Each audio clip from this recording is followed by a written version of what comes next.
Hi friends, welcome back to our channel. இன்றைக்கி நம்ம ஒரு டபுள் பஃப் ஸ்லீவ் வந்து எப்படி தைக்கலாம் அப்படின்றது பார்ப்போம்.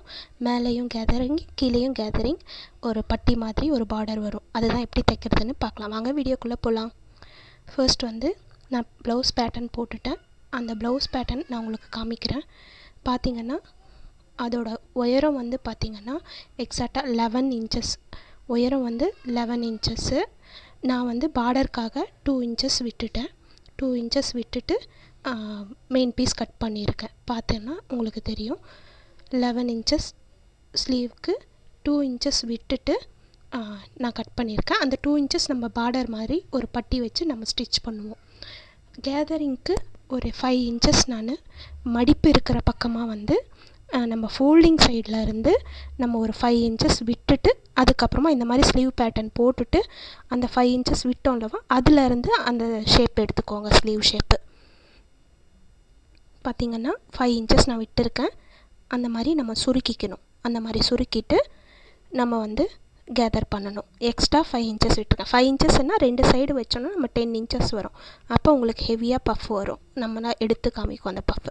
இப்போ வந்து நம்ம ஃபர்ஸ்ட் என்ன பண்ணலான்னா மெயின் பீஸையும் லைனிங் பீஸையும் வந்து ஜாயின் பண்ணிக்கலாம். மெயின் பீஸையும் லைனிங் பீஸையும் வந்து ஜாயின் பண்ணிக்கலாம். பார்த்திங்கன்னா நான் ஜாயின் பண்ணுற மாதிரி நீங்களும் ஜாயின் பண்ணிக்கோங்க. ரொம்ப ஈஸியாக தைச்சிடலாம் இந்த பஃப் ஸ்லீவ் வந்து. இதை நீங்கள் ட்ரெஸ்ஸுக்கு வச்சுக்கலாம், ப்ளவுஸுக்கும் வச்சுக்கலாம், ட்ரெஸ்ஸுக்கும் வச்சுக்கலாம், ஃப்ராக்குக்கும் வைக்கலாம். சேம் இதே பேட்டர்ன் தான். இதே மாடல், இதே இப்போ நான் காமிச்ச பேட்டர்ன் தான் வந்து ட்ரெஸ்ஸுக்கு, ஃப்ராக்குக்கு எந்த ஒரு இதுக்காக இருந்தாலும் நம்ம ஸ்டிச் பண்ணலாம். ஃபர்ஸ்ட் வந்து நம்ம இப்போ மெயின் பீஸையும் லைனிங் பீஸையும் வந்து ஒன்றா வச்சு நம்ம ஸ்டிச் பண்ணிக்கிறோம். நம்ம திருப்பில் அப்படியே எக்ஸாக்டாக வச்சு ஸ்டிச் பண்ணுறோம். இது கட் பண்ணுறப்ப லைனிங் பீஸும் மெயின் பீஸும் ஒன்றாவே வச்சு கட் பண்ணுங்கள். ஒரே அளவாக எக்ஸ்ட்ரா விடாதீங்க. லைனிங் பீஸு மெயின் பீஸ் ஆகட்டும் எக்ஸ்ட்ரா விடாதீங்க. சேம் அளவே வச்சு கட் பண்ணிவிடுங்க. இப்போ கட் பண்ணிட்டேன், ஸ்டிச் பண்ணிட்டேன். இது வந்து சென்டர் நேட்ச் பார்த்துக்கோங்க. சென்டர் நேட்சும் சைடில் நம்ம அந்த 5 இன்ச்சு விட்டோம்ல அந்த பக்கம் நம்ம ஒரு நேட்ச் போட்டுப்போம். இப்போ ஓப்பன் பண்ணால் நம்மளுக்கு 3 நேட்ச் இருக்கும். சென்டரில் இருக்கிறது சென்டர் நேட்ச். நம்ம வந்து லெஃப்ட் சைடு இருக்கிற நேட்சில் இருந்து எடுத்துக்கலாம் தைக்கிறதுக்கு. உங்கள் பக்கம் பார்த்தா மாதிரி வந்து உங்கள் பக்கம் பார்த்தா மாதிரி வந்து மடிப்பு வச்சு தைங்க. சின்ன சின்னதாக ப்ளீட்ஸ் எடுத்து உங்கள் பக்கம் பார்க்குற மாதிரி வச்சு தைங்க. அந்த சென்டர் மார்க்கிங் வரைக்கும் உங்கள் பக்கம் இருக்கிற மாதிரி ப்ளீட் எடுத்து வச்சு தைக்கணும். குட்டி குட்டியாக ஃப்ரில் எடுத்து வச்சு தைக்கணும். குட்டி குட்டியாக உங்கள் பக்கமாக அந்த சென்டர் மார்க்கிங் வரைக்கும் நம்ம உங்கள் பக்கம் ப்ளீட்டிங் எடுத்து வைக்கணும். அதுக்கப்புறமா அது ஆப்போசிட், இப்போ நீங்கள் எடுத்தீங்களா, இப்போ உங்கள் வெளி பக்கம் பார்க்குற மாதிரி நம்ம ப்ளீட் குட்டி குட்டியாக எடுத்து அந்த மார்க்கிங் வரைக்கும் அந்த நேட்ச் போட்டிருக்கோம்லவா அந்த 5 இன்ச்சஸ் வரைக்கும் நம்ம ப்ளீட்ஸ் வச்சு எடுத்துக்கணும். மேல் பக்கம் ஸ்லீவ் ஜாயின் பண்ணுற பக்கம். அதே மாதிரி கீழே பட்டி வைக்கிற பக்கமும் நம்ம வந்து இதே மாதிரி ஆப்போசிட் பார்த்துட்டு அந்த சென்டர் நேட்ச்லேருந்து இப்போ எப்படி நம்ம ப்ளீட்ஸ் வச்சோமோ அதே மாதிரியே ப்ளீட்ஸ் வச்சு எடுத்துக்கோங்க. இப்போ நான் வைக்கிறேன் பாருங்கள். அதே மாதிரி சென்டர் நேட்ச்லேருந்து மேலே எப்படி நம்ம ரிவர்ஸில் வச்சோமோ அதே மாதிரி இங்கேயும் வைக்கணும். அப்போ நம்மளுக்கு பப்ஸ் வந்து எடுத்து காட்டும். மேலே வந்து ஃபஸ்ட்டு வந்து நம்ம பக்கம் பார்க்குற மாதிரி வச்சோம். இப்போ வந்து நம்ம பக்கம் பார்க்குற மாதிரி வச்ச இடத்துல நீங்கள் என்ன பண்ணணும்னா கீழே வைக்கிறப்ப அது அப்படியே நம்ம பக்கம் பார்க்குதுன்னா அது வெளி பக்கம் பார்க்குற மாதிரி அந்த இடத்துல கீழே வந்து வைக்கணும். நான் சொல்கிறது புரியுதுன்னு நினைக்கிறேன். கீழே அந்த பட்டி இடத்துல மேலே நம்ம பக்கம் பார்க்குற மாதிரி வச்சுருந்தீங்கன்னா அதே லைனில் கீழே உங்கள் அது ரிவர்ஸில் ஆப்போசிட்டாக வந்து ப்ளீட்ஸ் எடுத்து வைக்கணும். நிறைய பேர் பார்க்குறீங்க, லைக் பண்ணுங்கள், ஷேர் பண்ணுங்கள், கமெண்ட் பண்ணுங்கள். உங்களுக்கு ஏதாச்சும் புரியலைன்னா வந்து கமெண்ட்டில் கேளுங்க, நான் எக்ஸ்பிளைன் பண்ணுறேன். நீங்கள் லைக் பண்ணி ஷேர் பண்ணிங்கன்னா எனக்கு கொஞ்சம் மோட்டிவேஷனாக இருக்கும். ப்ளீஸ் பண்ணுங்கள். இப்போ வந்து நம்ம கீழே பட்லி பீஸ் பார்த்திங்கன்னா 24 அகலம் வந்து 24 எடுத்துக்கோங்க. 24 இன்ச்சு கொஞ்சம் எக்ஸ்ட்ராவே எடுத்துக்கோங்க. நம்ம அப்புறம் எக்ஸ்ட்ரா இருக்கிறத கட் பண்ணிடலாம். உயரம் பார்த்திங்கன்னா 5. ஆக்சுவலாக நம்ம 2 இன்ச்சு விட்டுருப்போம். 2 4 ஆகும் மடிப்பு வச்சு தைக்கிறப்ப. நம்ம 1/2 இன்ச்சு ஸ்டிச்சிங்க்காக மொத்தம் வந்து 5 இன்ச்சு.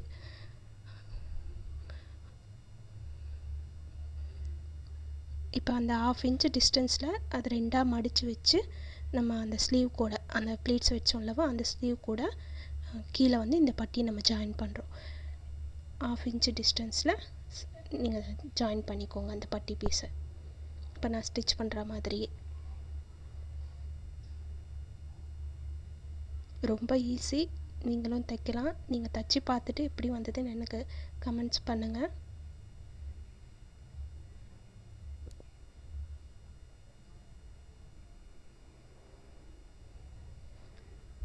நீங்கள் ஸ்லீவ் பேட்டர்ன் தனியாக கேட்டிங்கன்னா நான் வந்து ஸ்லீவ் பேட்டர்னே ஒரு தனியாக வந்து பேட்டர்ன் எப்படி போடுறதுன்னு நான் ஒரு வீடியோ போடுறேன்.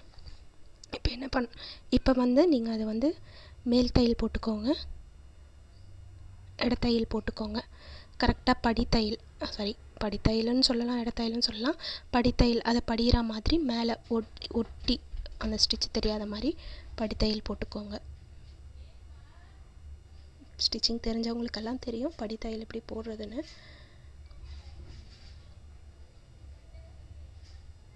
அதே மாதிரி அந்த கீழே பட்டி பீஸ் கீழேயும் அதே மாதிரி படித்தையல் போட்டு எடுத்துக்கலாம். எக்ஸ்ட்ரா இருக்கிறத கட் பண்ணிவிட்டு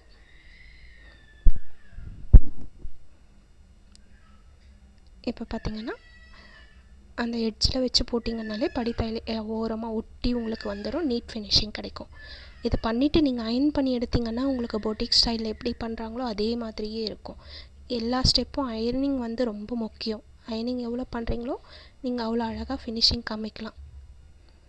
பார்த்திங்கன்னா நான் பஃப் ஸ்லீவ் ரெடி பண்ணிட்டேன். பார்த்திங்கன்னா சென்டரில் எவ்வளோ பஃப்பாக அப்படியே நல்லா எடுத்து காமிக்குது பாருங்கள்.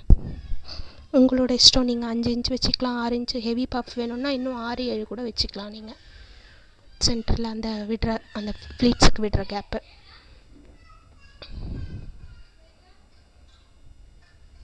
இப்போ வந்து நம்ம ஸ்லீவ் வந்து ஜாயின் பண்ணிக்கலாம். ஃபர்ஸ்ட்டு வந்து பேக் சைடு எடுத்துக்கிட்டு மெயின் பீஸையும் பாடியோட மெயின் பீஸையும் ஸ்லீவோட மெயின் பீஸையும் ஒன்றா ஃபேஸ் பண்ணுற மாதிரி வச்சுட்டு பார்த்துக்கோங்க. ஃபஸ்ட்டு வந்து சென்டர் கரெக்டாக வருதான்ட்டு செக் பண்ணிக்கோங்க. இப்போ நான் செக் பண்ணுற மாதிரி சென்டர் கரெக்டாக வருதான்னு வச்சு செக் பண்ணிக்கோங்க. இல்லைனா சென்டராண்ட ஒரு பின் பண்ணிக்கோங்க. இந்த ஸ்லீவோட சென்டரும் ஷோல்டரோட சென்டரும் வந்து வச்சு பின் பண்ணிட்டீங்கன்னா உங்களுக்கு கரெக்டாக தெரியும். எக்ஸ்ட்ரா ஏதாச்சும் இருந்ததுன்னா நம்ம இது ப்ளீட் தான் வச்சுருக்கிறதுனால எக்ஸ்ட்ரா இருக்கிற அந்த ஸ்லீவ் ஃபேப்ரிக்கை மறுபடியும் இன்னொரு ப்ளீட்ஸ் வச்சுக்கலாம். ஆக்சுவலாக எனக்கு எக்ஸ்ட்ரா வந்தது, நான் மறுபடியும் ஒரு ப்ளீட் வச்சுட்டேன். அந்த மாதிரி நீங்கள் செக் பண்ணிவிட்டு எக்ஸ்ட்ரா இருந்ததுன்னா ப்ளீட் வச்சுட்டு தைச்சிங்கன்னா உங்களுக்கு கரெக்டாக வந்துடும் ஈவனாக. பார்த்திங்கன்னா நான் சென்டர் வச்சு பின் பண்ண போகிறேன். ஃபஸ்ட்டு சென்டர்லேருந்து ரைட் சைடு கரெக்டாக இருக்கான்னு பார்த்துட்டு லெஃப்ட் சைடு ஃப்ரண்ட் சைடும் கரெக்டாக வருதான்னு பார்த்துட்டு நீங்கள் எக்ஸ்ட்ரா இருக்கிறத ஒரு ப்ளீட்டாக கன்வெர்ட் பண்ணிவிடுங்க.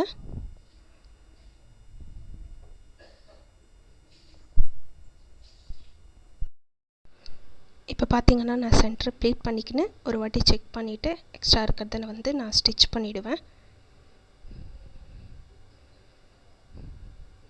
மறுபடியும் அதை ப்ளீட்டாக கன்வெர்ட் பண்ணிவிட்டு எக்ஸ்ட்ரா இருக்கிறது இன்னொரு வாட்டி செக் பண்ணிக்கோங்க. இந்த மாதிரி ப்ளீட் பண்ணிட்டதுக்கப்புறமா கரெக்டாக இருக்கா அப்படின்ட்டு. கரெக்டாக இருக்கான்னு ஒரு வாட்டிக்கு 2 வாட்டி செக் பண்ணிவிட்டு அப்புறம் நீங்கள் ஸ்டிச் பண்ணிங்கன்னா உங்களுக்கு அந்த ஸ்லீவ் ஆண்டருந்து பாடி நம்ம ஜாயின் பண்ணுறப்ப அந்த ஸ்லீவ் ஆர்ம் ஹோல் வந்து இந்த சைடும் அந்த சைடும் கரெக்டாக நம்மளுக்கு ஒரே கட்டு அந்த ப்ளஸ் சிம்பிள் வந்து நம்மளுக்கு கரெக்டாக வந்துடும். இதுதான் எந்த ஸ்லீவாக இருந்தாலும் நம்ம செக் பண்ண வேண்டியது.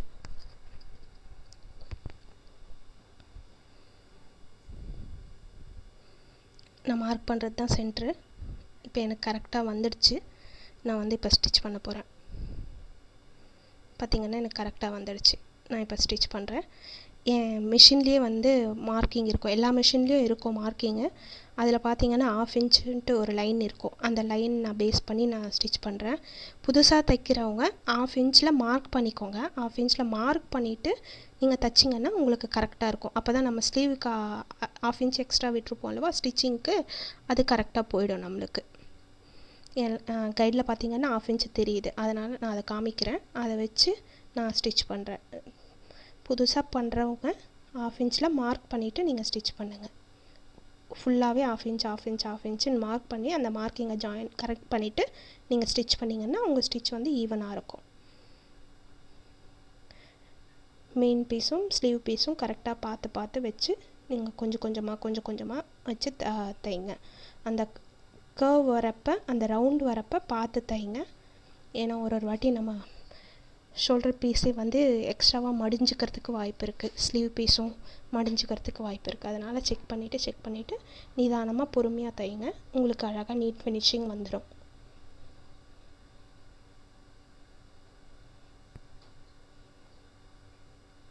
நான் பார்த்து பொறுமையாக தைக்கிற மாதிரி நீங்களும் பொறுமையாக தைங்க.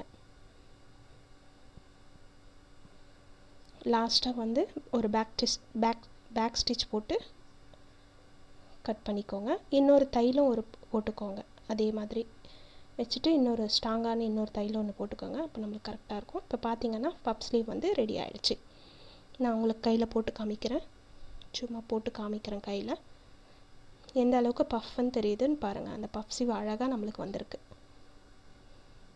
பார்த்தீங்கன்னா தெரியுதா, அழகாக வந்திருக்கு. தேங்க்யூ. நீங்களும் இதே மாதிரி தச்சு பார்த்துட்டு எப்படி வந்ததுன்னு